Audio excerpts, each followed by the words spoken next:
One thing I forgot to point out is after revving it, I can smell more exhaust up here from the engine side in the engine bay. So I'm gonna give it a couple more revs.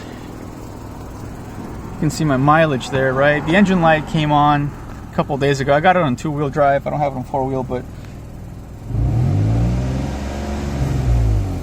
it sounds weird, right?